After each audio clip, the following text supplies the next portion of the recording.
नमस्कार। मैं हूं सच्चिदानंद वशिष्ठ और सज्जनों, आज जो वीडियो आपके सामने आ रही है ये आपके लिए बहुत ज्ञानवर्धक है। इससे आपका पूरा लाभ है, लेकिन इस वीडियो को कृपया आप पूरा देखें। देखिए, ऐसा संसार के अंदर कोई गृहस्थ नहीं है, कोई घर नहीं है, कोई मठ नहीं है, कोई मंदिर नहीं है जहाँ पर पूजाएं ना होती हों। पूजा का रूप छोटा भी होता है और बड़ा भी होता है।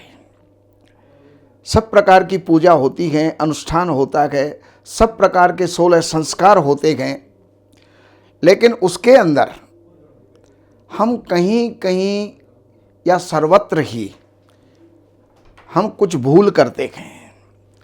और वो भूल क्या है? सबसे पहली बात तो हम कर्म तो करवाना चाहते हैं अच्छा, और दक्षिणा देना चाहते हैं कम से कम,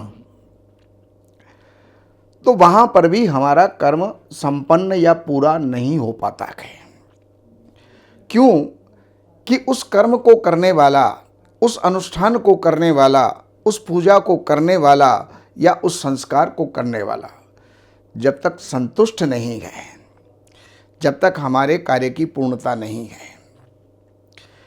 दूसरे नंबर पर यह होता है कि हम पूजा तो करवा लेते हैं और पूजा के समय पर हर जगह पर दक्षिणा का विषय आता है, दक्षिणा का नाम आता है, क्योंकि दक्षिणा यज्ञ की पत्नी है।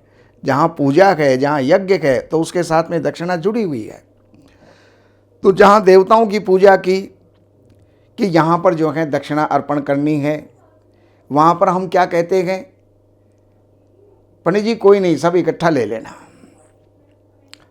यहाँ पर आप अपना नुकसान कर रहे हैं। पंडित को क्या जाएगा? 100-200 रुपये, 500 रुपये, लेकिन आपका कितना नुकसान होगा इस बात को आप नहीं जान पाते हैं। और फिर जब उसको दक्षिणा देना पड़ता है तो वहाँ पर कहते हैं पंडित जी कल आकर के दक्षिणा ले जाइए। पंडित जी दूसरे दिन जाते हैं तो बहू जी नहीं मिलते, सेठ जी नहीं मिलते। फिर दोबारा वो आते हैं 10 दिन में, 20 दिन में, जैसे भी उनको मौका लगता है। जब वो आते हैं तो कभी कभी महीना बाद भी वो आते हैं।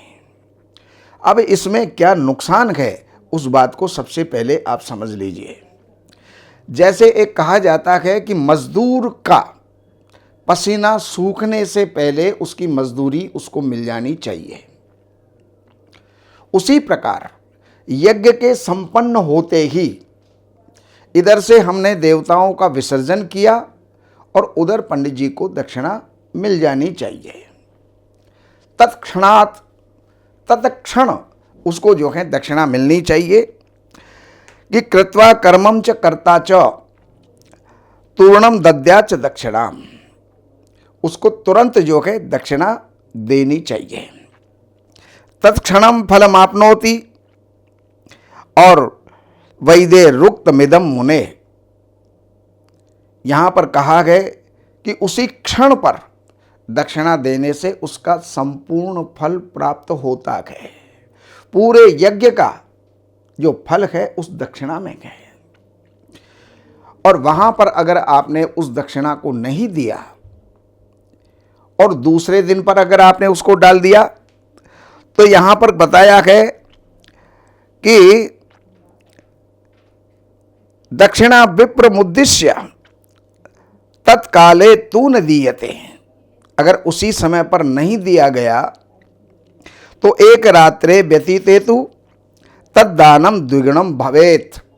अगर एक रात्रि गुजर गई तो उसके पश्चात उसका जो है वो दुगना हो जाता है।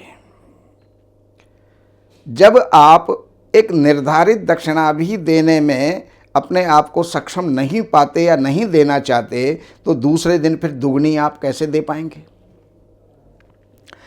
और फिर यहां पर बताया है मासे सद्गुणम प्रोक्तम। अगर 1 महीना गुजर गया तो उसकी दक्षिणा 100 गुनी हो जाती है। अर्थात जिसको 1100 रुपये देने थे, अब वो 1,10,000 रुपया हो गया। कैसे दे पाएंगे? और द्विमासे तु सहस्त्रमेकम, और 2 महीना जब हो जाता है तो 1000 गुना हो जाता है।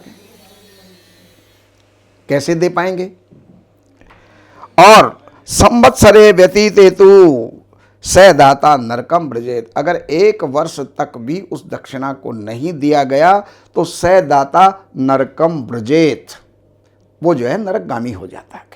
उसका फल तो मिलेगा ही नहीं। जो कर्म करवाया था, जो कर्म किया था, जो पूजा की थी, जो अनुष्ठान किया था, जो यज्ञ किया था, उसका फल तो मिलेगा ही नहीं और नरकगामी हो जाता है।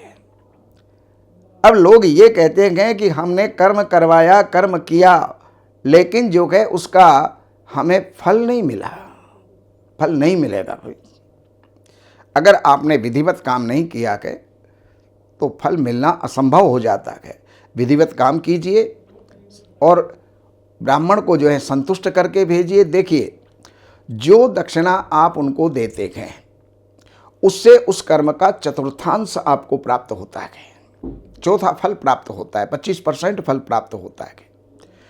और उसको भोजन करवा करके और आप जो है 25% दक्षिणा और ले लेते हैं, यानी उसका फल और ले लेते हैं।